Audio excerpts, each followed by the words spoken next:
Ranger. He made NBA history in the process. That's right, Shanae. So his 7th straight game of 35 or more points on 50% or better shooting past Wilt Chamberlain, who'd held that record, get this, for 59 years. So here's DeMar DeRozan afterwards. That's crazy.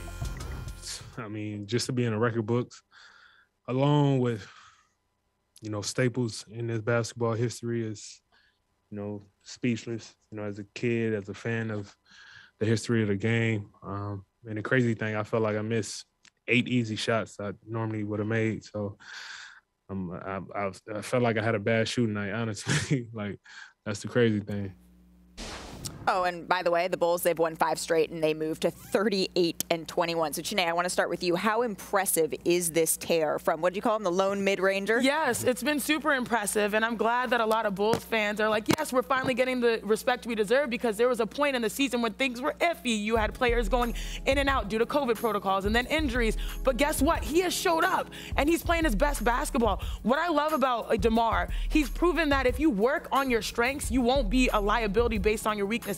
A lot of people are saying, oh, he needs to incorporate the three-point shot, or he needs to get more physical and get to the rim. Instead, he's worked on his strength, which is the mid-range. He's perfected it, and he's surrounded by young, hungry, veteran players that all want to make something of themselves so far this season. And so I'm really glad that DeMar has reinvented himself on his own terms. Where does he fall in the MVP conversation, Richard?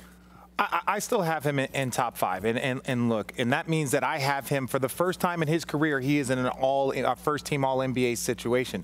I still think that, what Embiid has done and what some of these other guys, including Jokic, including, John, I think he's right there with Ja Morant as the guys that are just so impressive. Their numbers are there. Their teams are good.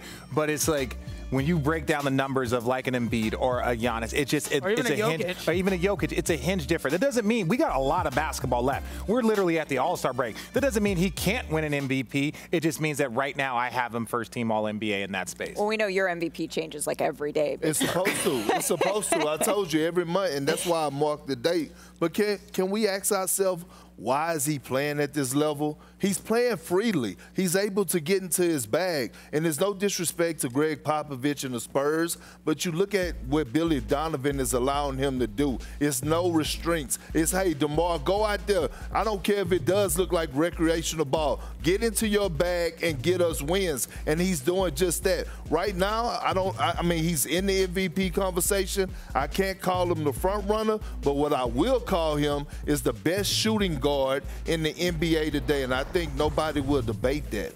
I think even the Bulls had questions when they put this team together about how quickly it would gel. Were they an elite team in the East? And I think there were a lot of questions defensively. I think Alex Caruso coming in, you saw the impact he's made. He's been out of the lineup. He's about a week away from getting back out on the court. But I think this is a Chicago team that, listen, they knew it was a playoff team. But this is a team that in the postseason, with a very good seed, having to go through Chicago. Lonzo Ball has played great this year. Zach LaVine and DeRozan, the way they've played off each other. Nikola Vucevic has played much better here in recent weeks. This is a team that nobody is going to want to play.